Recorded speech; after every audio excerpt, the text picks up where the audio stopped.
खंडवा में प्रकृति प्रेमियों के लिए अब खुशखबरी है। मुंदी रोड पर सोनी गोदाम के पास बंबू हट के बाजू में श्री दादाजी ग्रीन नर्सरी खुली है, जिसमें सभी प्रकार के फलदार, फूलदार, साज सज्जा, पाम ट्री, फॉरेस्ट ट्री, औषधीय पौधे, इंडोर आउटडोर सब्जी पौधों की विस्तृत श्रृंखला मौजूद है। कॉलोनी गार्डन डेवलपमेंट भी मौजूद है। एक बार दिए गए नंबर पर जरूर संपर्क करें।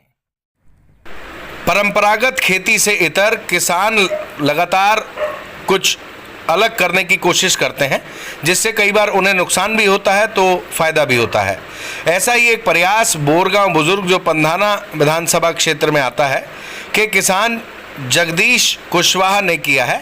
उन्होंने आइसबेरी किस्म के जो पपीते हैं उनकी पौध लगाई है, जो 8 महीने में एक बार फसल देती है, और उनका ये ट्रायल इस बार सफल होता दिखाई दे रहा है, क्योंकि इस फसल से उन्हें लाखों रुपए के प्रॉफिट की उम्मीद है। उनकी इस फसल में लगभग 45,000 रुपये का खर्चा आया है और एक पेड़ पर लगभग 50 से 100 नग पपीते उगे हैं।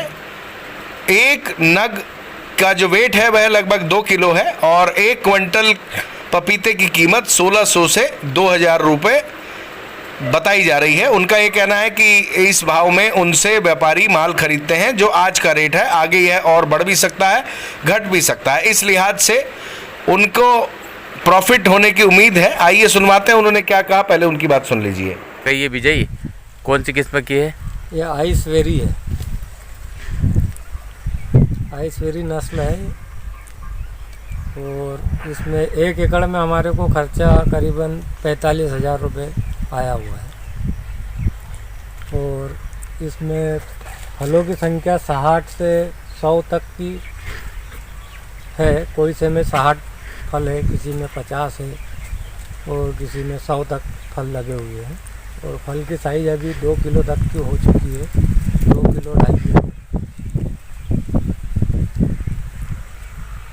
कितने महीने में पक के तैयार हो जाती है? 8 महीने में फसल टूटना चालू हो जाएगी इसमें। तो सुना आपने, जगदीश कुशवाहा को 8 महीने में लाखों रुपए के प्रॉफिट की उम्मीद है। दादाजी महाराज उन पर कृपा करें और उनका प्रॉफिट और दुगना हो जाए, हम यही अब उम्मीद करते हैं, यही प्रार्थना करते हैं।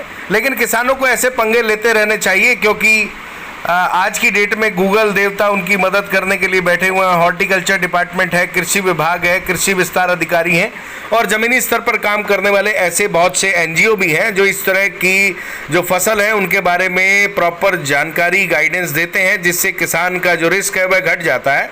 किसान को निश्चित ही इस तरह का प्रयास करते रहना चाहिए। अगर उनका 20 एकड़ है तो 2 एकड़ में, 1 एकड़ में इस तरह का रिस्क लेना चाहिए। अगर उनका रिस्क सक्सेसफुल हो जाता है तो डेफिनेटली वह किसान दूसरे किसानों के लिए रोल मॉडल बनेंगे और परंपरागत खेती में जो अक्सर कई बार लाभ होता है, कई बार बहुत कम होता है, कई बार घाटा होता है, इस तरह के झंझट से वह बच भी जाएंगे और फ्रूट्स खाने को भी खंडवा जिले सहित देश को मिलेंगे।